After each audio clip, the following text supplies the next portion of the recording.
Today, I would like to talk about how sound is the beginning of creation. And the reason that's so important is that when I first awakened, I had these beings show me visions as to how we are vibrated into form through sound and through thought. And I saw these glowing beings that were looking at the ground, and they vibrated forms through their thoughts and through sound. It was like this high-pitched sound that they were using. And my intentions are to help those who are just waking up, because we are in a transitional period on this planet with the higher energy forms that are coming onto Earth. And a lot more people are waking up and they do not understand it. So I have been given a mission to help those through this process based upon what I went through. And I had to have it in the simplest forms as possible when I awakened. And I did a lot of research on that. And I have tried different ways to present this information, and today we're trying PowerPoint presentation. The first focus is going to be on how sound creates as it vibrates into form. And one of the things I elaborated on in my last video was that the body forms based upon the type of spirit and the amount of spirit that's in the body. And what that means for those who may not even understand what a spirit is that there's always a creator. In whatever you want to visualize a creator to be for you, some people call it God. I call it the God of my understanding, because my interpretation of what my creator is going to be different than yours. Everyone needs to find that within their self of what they're comfortable with. And there's the creator, who is the law, and the law brings information down into what has been defined for me as the principles. And the principles can be the angels, the guides, all of these entities that people can visualize for themselves of what brings good information or bad information. There's the positive and the negative that is needed for creation. Darkness and the light is needed. So the principles bring the laws of the universe down into the spirit. And the spirit, based upon the type of thoughts and feelings that we have, will bring information into the mind, the body, and the soul. And the soul is activated through the spirit. It gets its nourishment through the spirit. So based upon the idea that sound is the beginning of creation, the body forms based upon the type of spirit that's bringing that knowledge into the body so that it can form into the type of creation in this dimension. And the law of vibration states that everything vibrates and moves. And everything is energy. And that's important to understand, because I lose track of the idea that everywhere I am, that everything's conscious, not just people, or not just animals, or not just plants. It's everything. And we create in that space where we are. Our thoughts are going to result in how things respond around us. And so it's important to focus that everything is energy.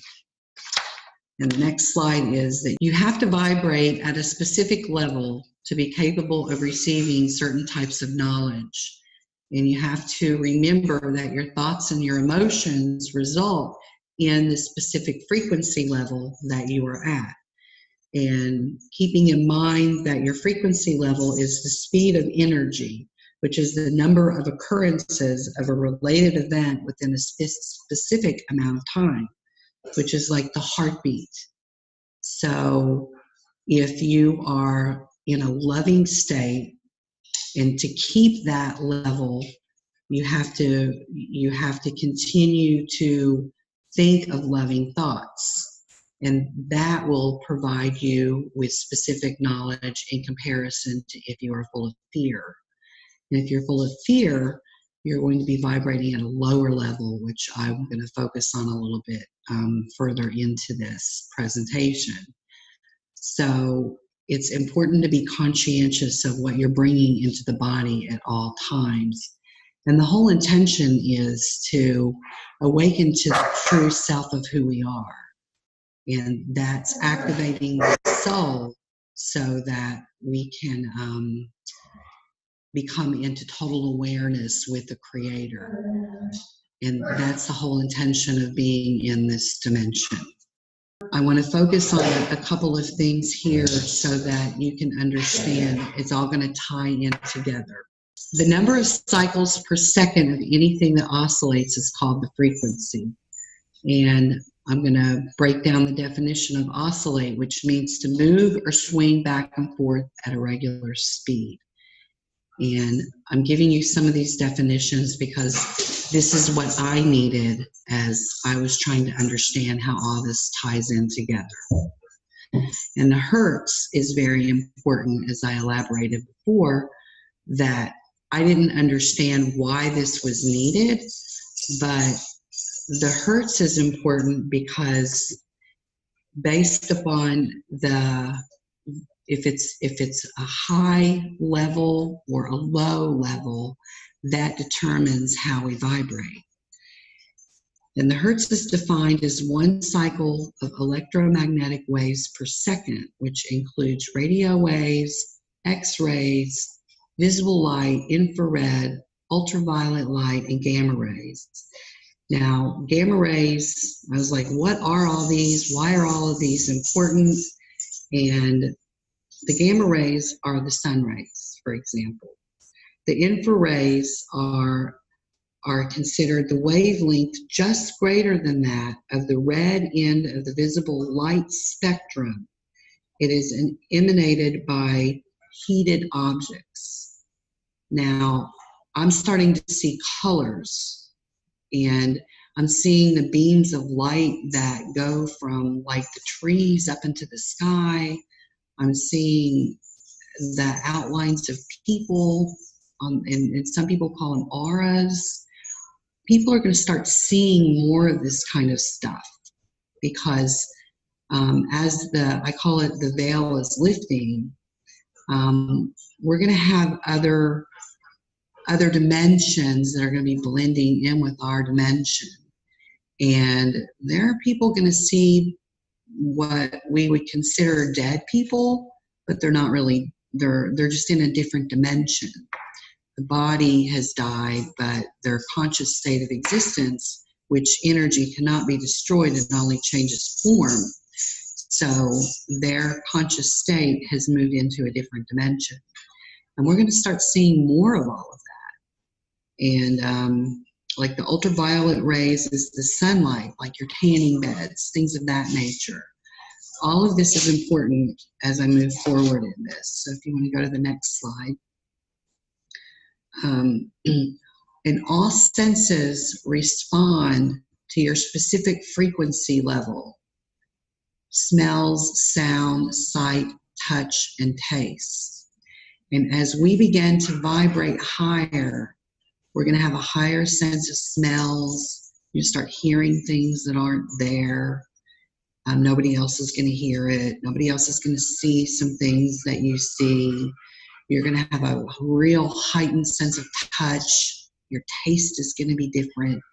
All of this is going to be occurring with everyone. And you're going to think you're going crazy because nobody else around you is experiencing this.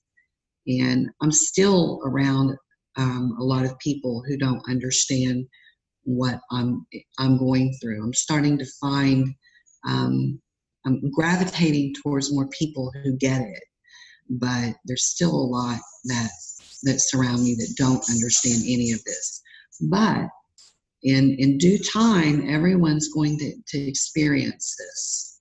And it can be called, I'm finding that it's also called like the harvest, which is new terminology for me. I've called it the separation of the worlds that are occurring, and there is this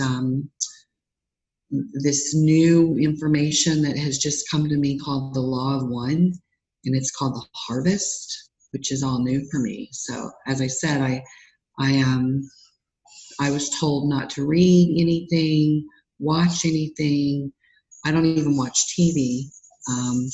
I was isolating myself as I was going through this awakening because the higher levels of beings who are communicating with me were telling me they didn't want anything influencing me.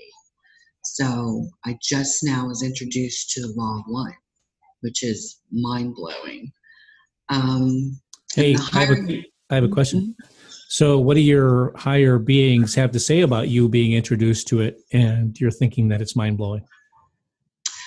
Well, interesting enough, I had seen groups of Egyptian people throughout my awakening, and I am being told that Ra, who was channeled through the Law of One, is a group of Egyptian people.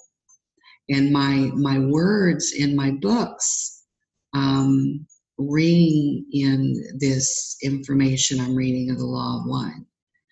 So I'm still trying to understand if this is the type of knowledge that's coming through me. I try to focus on the Holy Spirit and the pure knowledge from the Creator. And what I'm seeing is this Law of One goes along with everything that I believe. And the visions of the Egyptians that I've had ties in with that too. So I'm still gathering information on that part. Okay, it's good to know because I will say this because I am familiar with the Law of One, not in detail as much as many people are, but I feel that your teaching, the thing about your teachings is that they're distinct. They have, well, the way you've presented it and the path that you've taken. Mm-hmm. By this point, by the time somebody reads this, it's like, okay, I get it. It's like you have your own curriculum. Let's put it that way. And then the Law of One has its own curriculum. And it just so happens that they mesh together, but there's different terminology, perhaps even some different concepts to describe the same kinds of things. So what I'd like to do is to encourage you to continue to embrace what you presently present with your given knowing, and not that you would do this, but perhaps not force the Law of One into your discussions.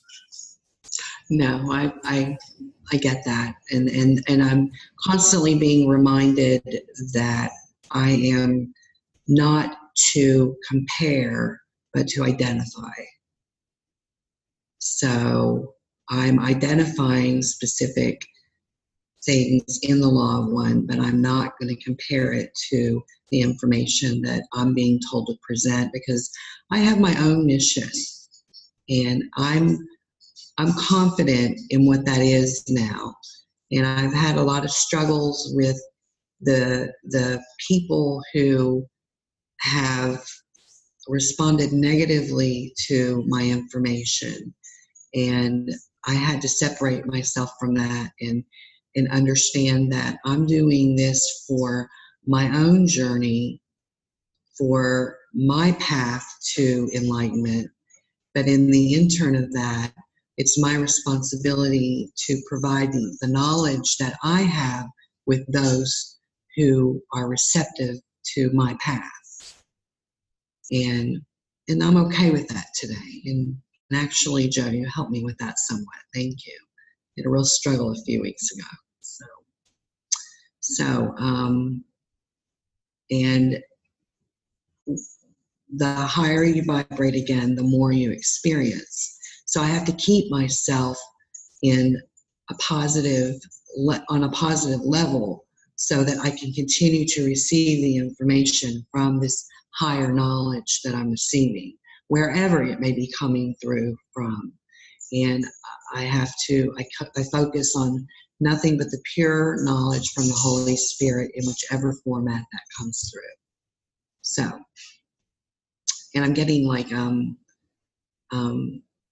had an experience the other day where I met with someone who I heard, I didn't even know it was her grandmother, but I heard her grandmother telling me to tell her something. And I'm like, you know, where's your grandma? And she said, my grandma died 3 years ago. And I'm like, oh, wait a minute. I'm not talking to dead people. That's not happening. So I had a really hard time with that one. But I'm getting information and I'm trying to look at it that my goal is to help other people as they're going through this too. And whatever way the information comes through to me, I'm okay with that. And if it's someone who died 3 years ago and it helped this person, okay. So, and feelings and words ignite the soul. And I elaborated that in one of my other videos of how important prayer is for me in that.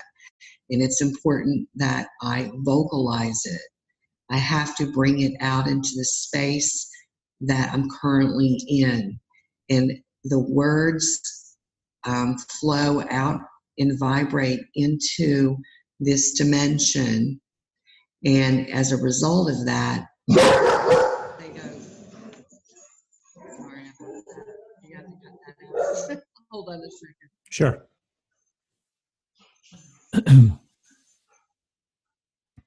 This is going to be a challenge for you. That's okay. Just I have a question after you're done with these bullet points on this slide, but something pertaining to one of the bullet points. So I'm going to go on mute.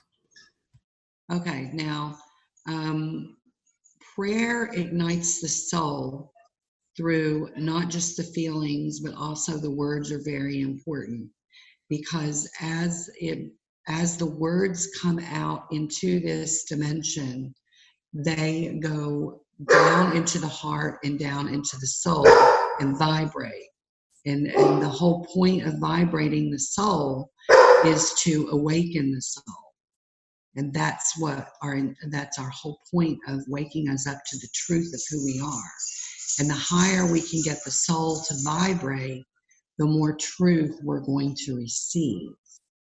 And that's where the desperation comes into play, because the desperation ignites the intentions, which I'll be talking about on this as well. I don't want to get too far ahead of myself. So hold on just a second. Harley, get in here. Get in here. Get in here. Come on. Get in here. Oh.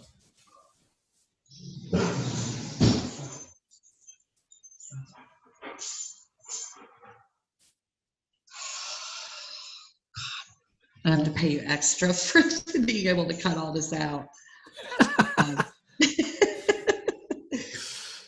Okay, hopefully this will not continue, because I'm like really into this, and it's not stopping me, but at the same time it's going to mess up the video. Well, the points, we'll be able to hear you, the parts where you're talking, even if we have to redo them. But did you cover the last point? The soul ignites the components for change? No. The soul ignites the components for change. And I was able to receive the visions of the symbols in symbol format of different components that work inside the body to ignite the soul. And there's 10 different ones, which are on the next slide. I wanted to give a breakdown of that. And I see them as in symbols. And the very first one is the desperation. And as I said, it's very important that that we be desperate, that we need this change, that we cannot continue the way that we are. And that brought me into a state of humility, because as I realized that there was something else out there besides myself, and that I had to ask for help, which was something that was very hard for me to do. And as I was able to seek outside of myself, I started getting these messages from the outside world and people, places, and things. And as that occurred, I received this hope. There was this hope that I never had before, that there is something greater out there. And as I moved through the hope and started looking, and there was a period where every morning I walked my dogs, I found a white feather. And as I walked my dog and had the hope of finding one, and every day I started finding them, I started keeping them. I put them in this big bowl. There were all kinds of them. My daughter got worried that there were like all these diseases with them. She was like, don't bring these feathers into the house. But I needed that proof that I wasn't crazy. And they were in unusual places. It wasn't like I was just finding feathers from a bird that was just coincidentally going by. They were stuck in the ground in different places. And sometimes they appeared as though they were laid out in the middle of the street, just waiting for me to walk by. All kinds of different things like that were happening. So as that continued to occur, I started having this faith in that process. And this went on for like months. And as my faith grew, my beliefs started to change into that. And these components that started igniting my soul, with my morals changed, my virtues changed. I was like, what in the world is a virtue? I didn't even understand any of this stuff, because you're talking about a girl who grew up in foster care and a period of living on the streets. And when you're talking about virtues and morals to someone like me, it was a whole new world for me. And as my actions started changing and my values started changing, my thoughts started changing, and that went into what were my intentions in all of this. And I really didn't even know at one point what my intentions were. All I knew is that I didn't want to live the way I was living anymore, and I wanted something different. And as my intentions combined it in with my desperation for change, I started receiving more knowledge. And rock bottom is definitely, that was another one I wrote also, rock bottom. Rock bottom is very important as we are changing inside. And you have to, because everything I was taught was a lie.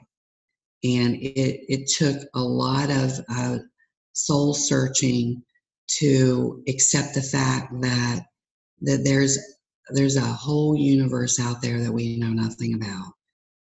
I'm just staying in my little bubble and doing what I'm told at this point, because and the reason I do that is because I feel better doing it this way. I have to go with what feels good for me.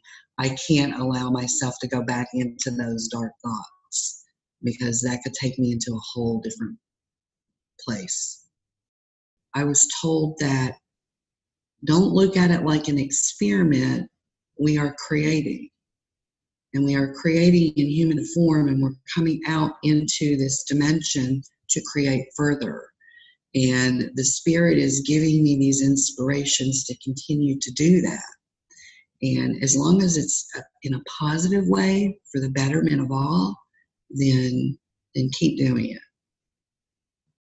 Here we go to Hertz. Hertz is very important. I need visualizations of everything.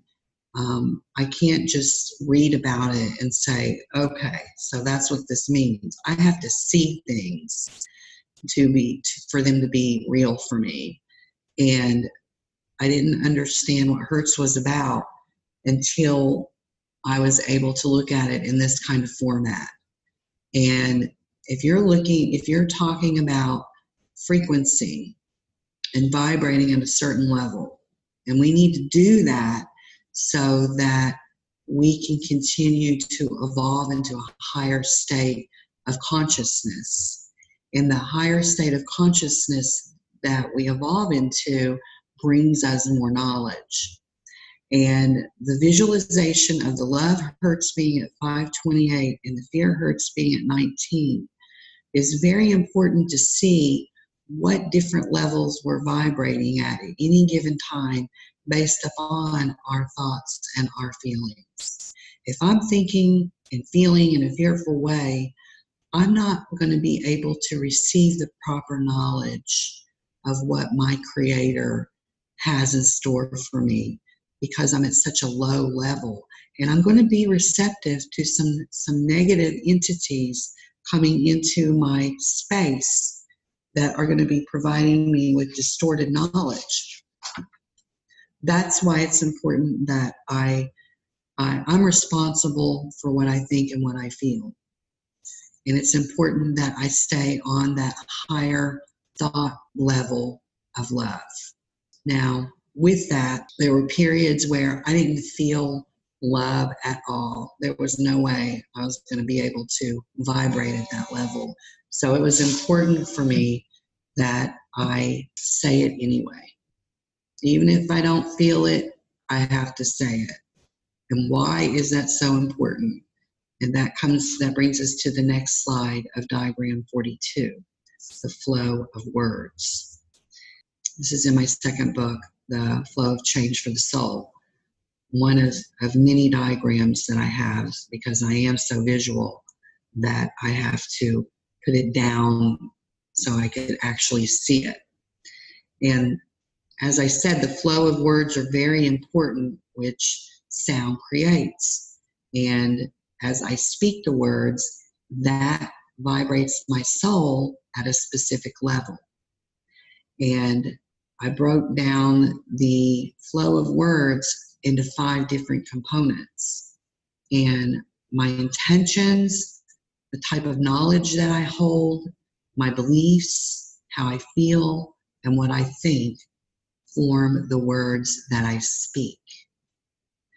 And it's very important that as I first awaken, that I worked every day on looking at what my intentions were, what kind of knowledge I'm holding inside of me, because upon awakening, to start my day even, I had to be conscientious of what thoughts were coming into my head.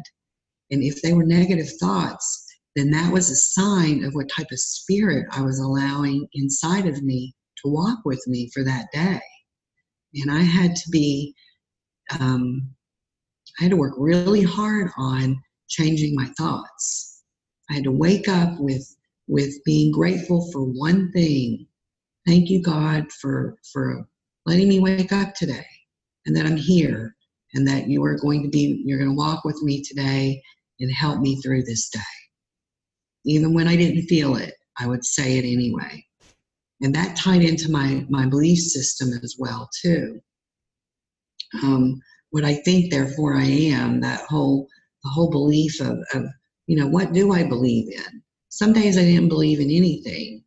And I had to walk with the hope that this process was going to work for me, because I was finding messages in my world, people, places, and things, like finding the feathers. That in itself was enough to get me through a day, that I found a white feather today.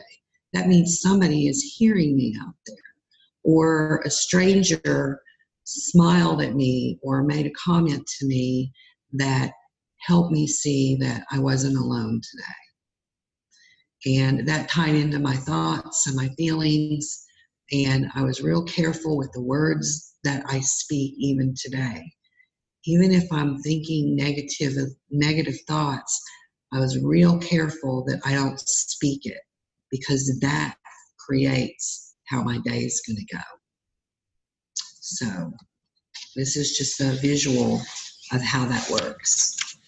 And the next slide, it's like for me, it's like a volcano that erupted inside of me as I worked with all the components.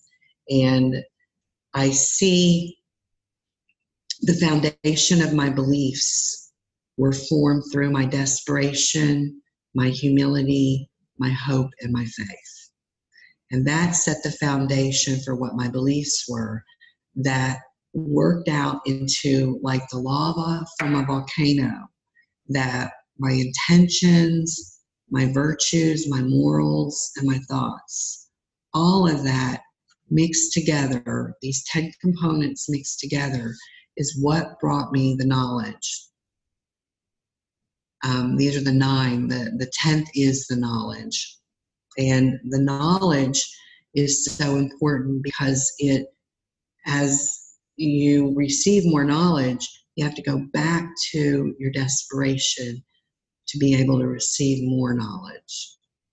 And it all works together. And it's like a volcano erupting inside of us as the soul awakens, and that flame of life that is mixed in with the soul that opens us up to more creation.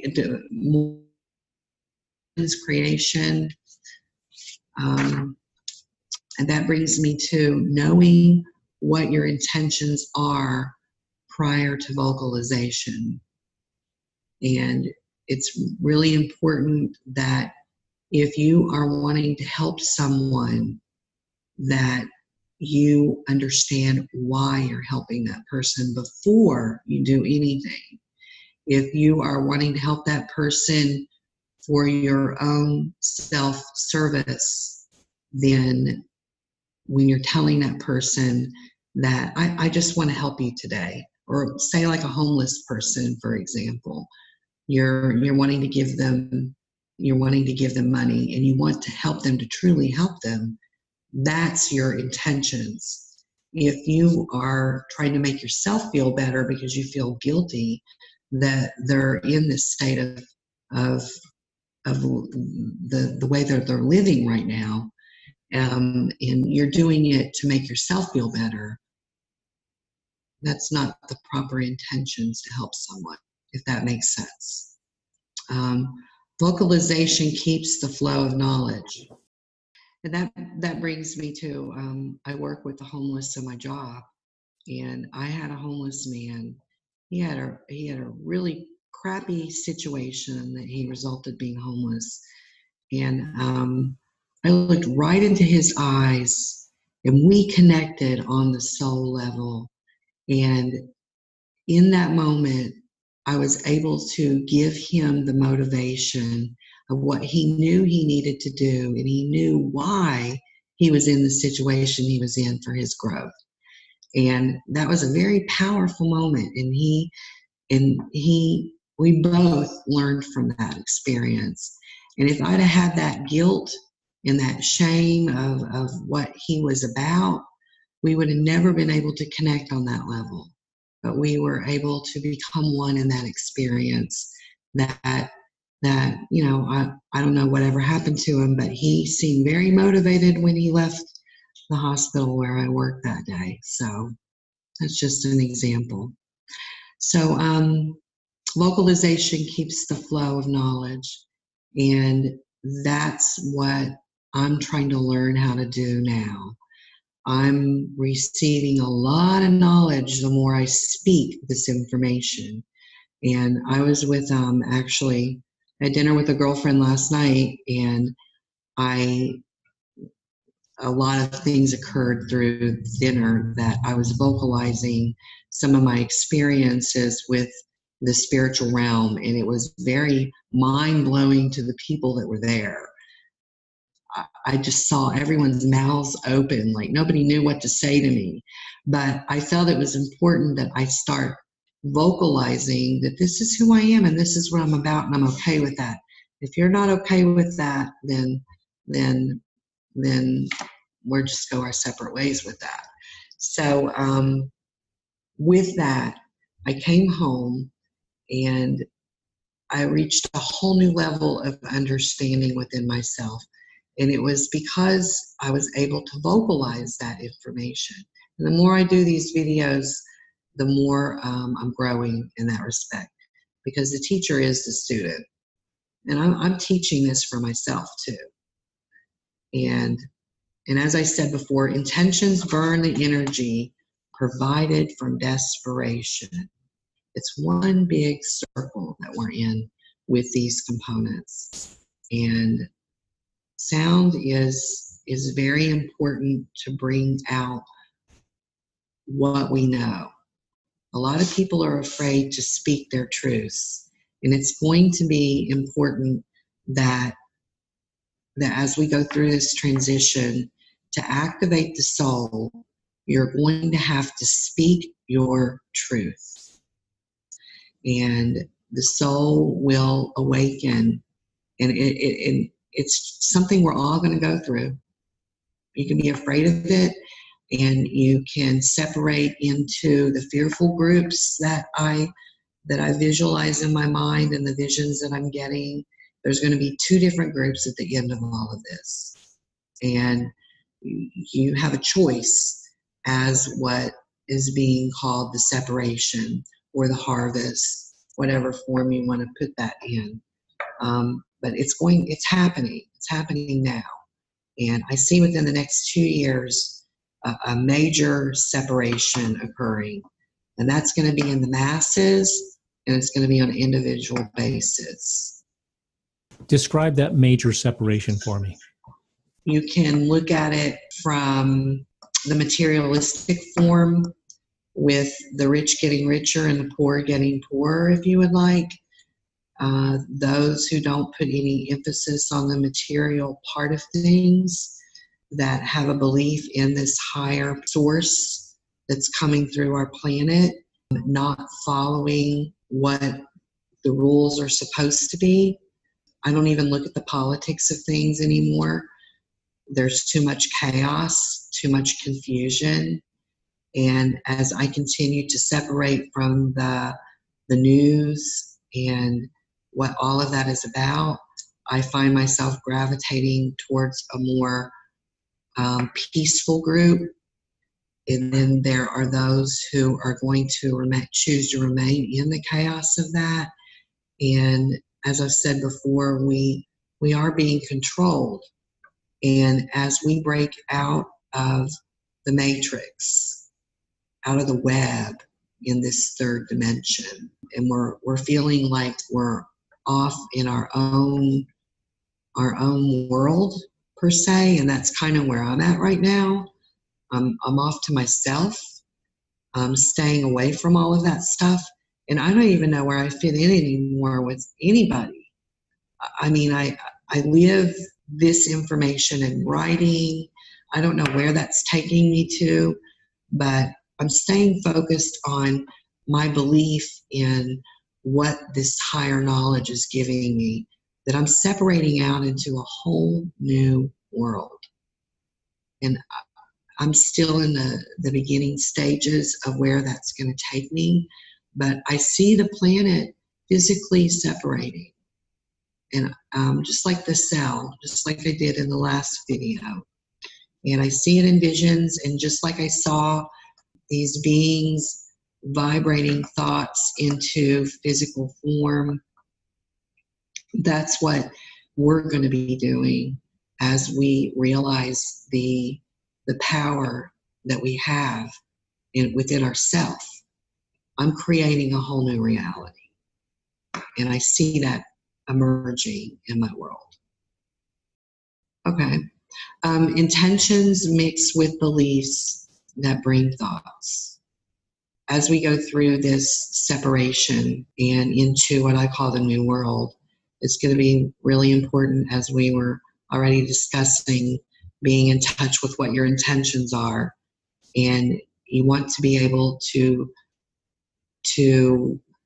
believe in what your intentions are before you bring them, and as you bring them out into your thoughts And that's how you create your reality. And the type of knowledge obtained is a product of how strong your connection is and what connection you have to the spiritual realm. And that goes back into your thoughts and feelings and working through the 10 components of what type of knowledge you're going to receive and the type of spirit that's going to come into your body. And we're going through a separation that is going to result in those who are uncertain of where they are in all of this, that a lot of dark entities are coming into the bodies and causing like these mass shootings. Then they kill themselves. And that's why you're seeing a lot more younger people who are doing that. They are very impressionable. And you have to be in touch with what your intentions are and what you truly believe before you allow those thoughts to play out in your morals and your virtues. Like I said before, we're at war. I see it every day in my job. I'm like on the front lines with our youth in particular, who are out there not even understanding why they're doing the things that they're doing. They're doing them because I thought about it. I just thought about it. Well, why did you think about it? I don't know why I thought about it. I don't know why I thought about cutting my wrists. I just did it. But why did you do it? Nobody seems to question the thoughts that are coming in, that are playing out all this horrible things people are doing to themselves and to each other. That's where our planet's headed. That's why you see so much chaos in the masses, because everybody just doing what they're thinking. And I did that too. I just did what I thought. And now I question my thoughts. Why am I thinking to do that or say that? Now there are still times that I will say things without thinking, but I'm learning how to pause and really evaluate what words I'm using. I see a vision of the masses that are in total chaos, and we're in the middle of it trying to help them decipher through which direction they need to go in. It's not something that anybody else can do for them. Everyone has to find it within their self. And the books, the diagrams in particular, I'm told they're to activate on a visual level for those who need it for their soul growth. And I actually have some people, I'm getting some really positive feedback. One woman who thought she had lost her mind got my book, and she has texted me late in the night going, "You don't know how much this helped me get through this," because and it's not for everyone. She said she had someone who wanted to look at the book, and she said I wouldn't even let them touch it because they wouldn't be able to understand it. Mm-hmm. So it is definitely for those who are just waking up.